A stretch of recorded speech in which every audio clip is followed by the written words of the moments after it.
Neseniai padariau vieną kvailystę. Šiandien mėgosiu pelkiai. Nieko nepavogė. Wow. All original. Yes. I'll try to go to the Balkans. Pagalvojau, kad pabandysiu šį kartą pasidalinti ją su žmonėmis. Daug uodų. Idėja buvo tokia. Prieš maždaug pusę metų sugalvojau, kad reikia nusipirkti seną pigų motociklą ir su juo nuvažiuoti šiek tiek pakeliauti po Europą. Visą tai sugalvojau neturėdamas nei pinigų, nei motociklo teisių, nei patirties važiuojant su motociklu, nei bendrai kažkokių realių detalių, visiškai nieko. Tiesiog šovė į galvą mintis ir pagalvojau, kad su tuo ir pradėsiu savo YouTube karjerą, kuri gal bus, gal nebus. Tai va, viskas prasidėjo taip. Pavasarį išsilaikiau motociklo teisės. Tada už 700 eurų nusipirkau va tokią seną sutriušusią Hondą, kuri buvo ne pačios geriausios būklės ir užsivest ne visada norėdavo. Žodžiu, su tokia tikrai nebūčiau toli nuvažiavęs, todėl šiek tiek laiko skyriau jos remontui. Kaip pavyzdžiui, ką aš padariau, tai visų pirma pakeičiau žvaigždės, tiek priekinę, tiek galinę, grandinę pakeičiau, padangas abidvi, uždėjau kameros laikiklį, priekinį stiklą, telefono laikiklį, krovimą telefonai, bagažinę dar tokią su krepšiais, kad kažką vežtis būtų galima. Ir viskas. Toks senas trantas, bet gal ir atlaikys, kas čia žino. Kiek patiks, tiek važiuosiu. Kada patiks, tada važiuosiu. Kur norėsiu, ten važiuosiu. O kol kas pirmą dieną bandysiu bent jau iki Varšuvos nulėkti. Tai einu ruoštis daiktus ir netrukus pajudėsiu iš Lietuvos. Išvykau labai vėlai, gal 5 vakaro, nes labai susivėlinau. Todėl Varšuvos tą dieną pasiekti buvo neįmanoma praktiškai. Bet svarbiausia pajudėjau ir išvykau į savo pirmą kelionę motociklu. Jausmas buvo gan neįprastas, o užpakalio pradėjau nejausti jau po pirmų 70 km. Oras aišku buvo geras, bet pradėjo greitai temti, reikėjo ieškoti, kur išsimiegoti. Aš tądien nuvažiavau apie 230 km ir išsimiegau kempingi netoli miestelio Ostrolenka. Va, maždaug kempingas, tas pas kažkokius žmonės kieme. Va, palatkė, pasistačiau viską, vakar makaroniukų pavalgiau. Čia transportas.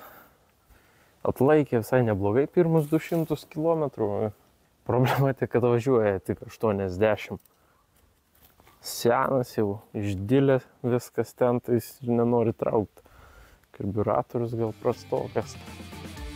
Viską susitvarkyti ir tokį kalną daiktų tvarkingai sudėti atgal į krūvą užtruko tikrai ilgiau negu tikėjausi. Va, ir susikrodau. Kalniukas nemažas, bet labai gerai, nes atlošas toks gaunasi čia. Gar galima pasidėti, biškį pailsi. Taip. Maunomis pirštinės ir pirminį kelią toliau.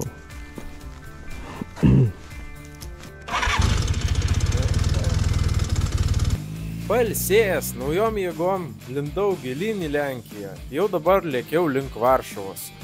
Bet aišku, viską sugadino iš niekur atsiradęs lietus. Todėl buvau priverstas sustoti artimiausių degaliniai ir galvoti, ką daryti toliau.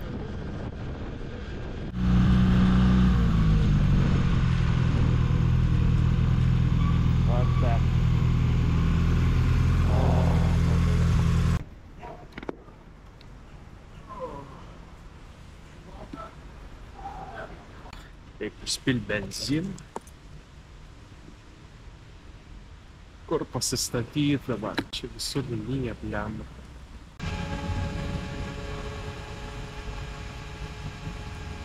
Viskas tvarkyta, degalų užsipilta, motas pastatytas po stogeliu. Lyja, ilgai lis. Per tokį orą tikrai aš niekur nevažiuosiu. Tai gerai, man neužlis biškį stogelis, aš einu va čia pačilint biškį pasėdėti. Lietus tęsiasi 4 valandas ir visą tą laiką aš turėjau prasidėti degaliniai. Bet po to nervai neišlaikė, tai nors iš biškį krapno vis tiek išvažiavau, galvoju, ai surizikuosiu. Ir rizika pasiteisino. Po maždaug valandos visiškai pragiedrėjo ir buvo labai šilta. Pasivaikščiau, biškį užkandau, nusipirkau vakarui dar čia maisto, makaronų, konservų, išsivirsiu kur nors. Tai tokia trumpa buvo pertrauka. Važiuojasi kažkaip labai lėtai, bet manau, kad viskas bus normaliai. Po biškį, rytoj bent Krokuvą gal pavyks pasiekti, jau būtų liuks. Tai va, varau dabar pas tankus.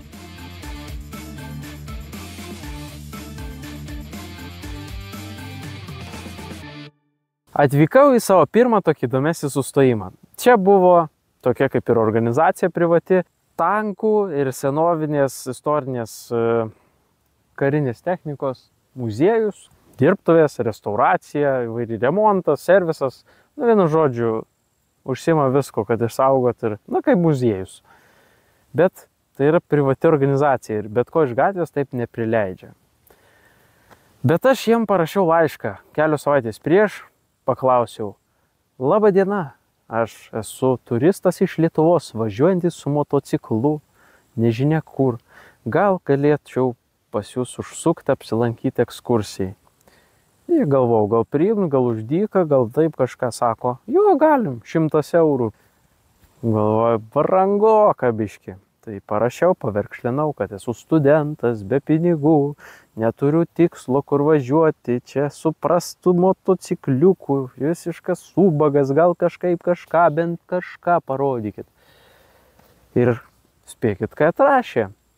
Atvažiuok, gal kažką ir parodysim, o sumokės tiek, kiek negaila, kaip auka organizacijai. Va ką reiškia gerai pašnekėt.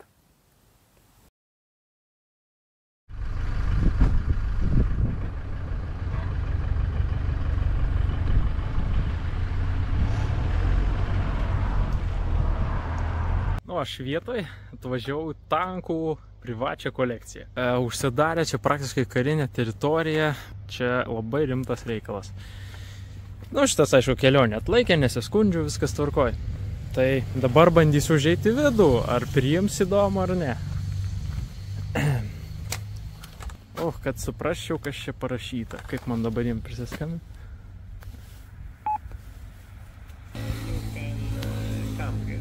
The Panther Farm? Yeah. Okay. So I open the gate. Įleido.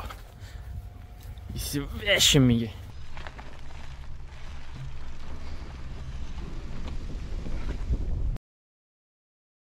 Atsivedė į sandėlį tankų, pasižiūrėti. So this is the warehouse where we keep the vehicles which are prepared for the events. Any kind of activities like tank driving, events like reenactments, like movies, everything which needs the moving objects, I mean. Yeah. Everything in this warehouse is moving. These are very different objects, different tanks from different periods of time. Every tank differs somehow. They look all very, similar, or the basics are similar, but every tank has different technology used for, especially for movement. This is Endpanel Panzer 65. On this side you have one of the late versions of T-34 76. Simply built, cheaply built. You can see the welds. The idea was good. The welds and the whole finish phase was not really good. On the other side you have the M4A1 76W Sherman.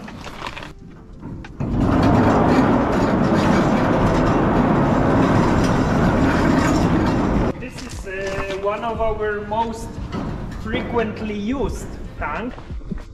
Go up, see how it looks from the driver's perspective. There is plenty of space inside of this one cast hull, because in the weld welded hull, there is a lot less space, to be honest. Very cool.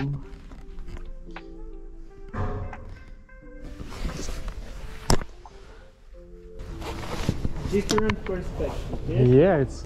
I thought it was smaller. Yeah. They just started the BMP. We can maybe see.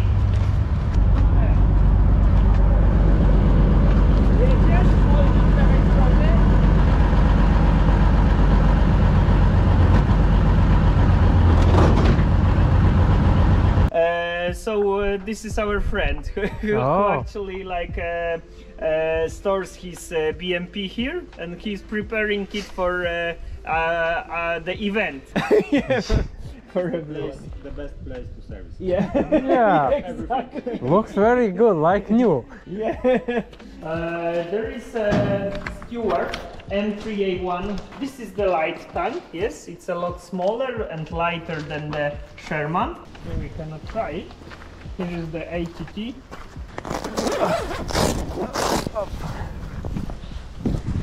T3485. Yes. This one is the piece which was just restored. Okay. Oh, careful. At this point, it's now even hard to make some additional space. Whoa. Even more. Yeah. So this is our small vehicles space. One of the most, I mean, it's priceless. It's just one of a kind in the world. It's the SDKFZ 250, and this is one of a kind because of its original paint. We managed to preserve the paint job after the recovery from the river. Recovered it in 2015. Here is the poster from that event, and it's working, of course. See, this is the All original. yes. And this is also one special vehicle for us because it's called NSU Kettenkrad. It has the Opel Olympia engine inside, so the car engine. It was used for towing the lighter airplanes and also smaller artillery and supplies. Yeah. These are very rare, yes? Yeah. The vehicles are rare, and with the original paint there are just few in the world. Wow. Schwimmwagen, Volkswagen Schwimmwagen, made on the project of Ferdinand Porsche. Here is the engine. The engine is the 4-cylinder boxer engine, which was used in the Beetle. Yeah. Exactly. We have not enough time for everything. Yeah, sure. Yeah, but I hope you still Yeah, I'll come next like time it for somehow. sure. Yeah, I hope that you have like a good trip. So Oh you yeah, I want to, hope so. You want to arrive to Balkans, yeah? Yeah, I think so. How is it going for now? It's pretty good, but the only problem is it goes Not so fast. 90 kilometers an hour. Ooh, So, it's, you know, it's really not that fast. yeah, but it's enough. I don't go to the Highways. highways. I go on the little village roads, Yes. try to see some countryside of Poland, you know. For now, just gotta enjoy summer a little bit, try and yeah, I really appreciate that you gave me this opportunity. I really enjoyed it. Susitikimas baigėsi apie 5 valandą, bet tą dieną aš tebuvau nuvažiavęs gal tik 100 km, todėl iš karto sėdau ant moco ir lėkiau kuo greičiau į kelią, kad tik nuvažiuočiau kuo toliau ir atsigriebčiau už prarastą laiką. Nemažai teko važiuoti žvyrkeliais, bet kiek vėliau pradėjo temti ir aš supratau, kad reikia ieškoti vietos, kur išsimiegoti reikės šią naktį. Nebuvo labai lengva, bet šiokią tokią vietą vis tiek galų gale radau. Šiandien miegosiu pelkiai. Tikriausiai pelkiai. Nu, mėšlas, nu, žodžiu, žiauru. Va, grinai pelkė, čia visur mėšlas, šlapės. Nežinau, kaip išsimiegosiu, reikia neperšalt kažkaip. Nu, vienu žodžiu, šiandien pakentėti reikės kažkaip išmiegoti, o rytoj tikrai išbutuką imsiu, nes išprotėjimas kažkoks.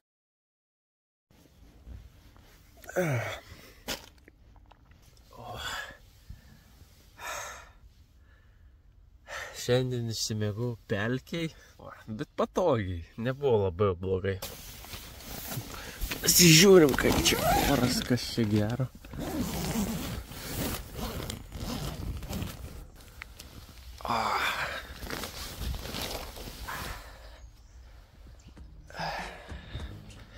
Nėra taip ir blogai. Atsikėliau 6 ryto ir šiaip netaip pajudėjau iš to mėšlyno. Iki Krokuvos buvo likę apie 200 km. Aišku, bevažiuojant dar turėjau ir užlyt kaip visada, bet nieko baisaus. Po maždaug 4 valandų galiausiai pasiekiau kelionės tikslą. Paskutinis miestas, kurį norėjau aplankyti Lenkijoje, buvo Krokuva. Aš ten niekad nebuvau buvęs, bet iš kitų pasakojimų, kas ten yra buvę, tai visi sako, kad labai verta ir labai gražu. Ir iš tikrųjų taip ir buvo. Dabar esu Krokuvai, visai netoli Slovakijos. Šiandien pasiėmiau hostelį, nebe palapiniai miegosiu. Tai visada šitos sparnuotos žiūrkės bando išpešti kokį kasnį, bet aš jom neduosiu, nes aš pats labai valgyti noriu. Galvoju, kur liek toliau. Biškai reikia pasikultūrint pagaliau. Nu, nori gaidyti, pabandyk. Nu jo, varyk iš čia. Tavo draugelis pasiutęs, čia vištieną, savo pusbrolį suvalgysi. Ant ko jis čia užlipo? Ir plasnuoja, gerai neapšiko. Einu čia. Vavelio rūmai. Nu, galiu pasakyti, Krokuva tai vau. Architektūra nuostabi.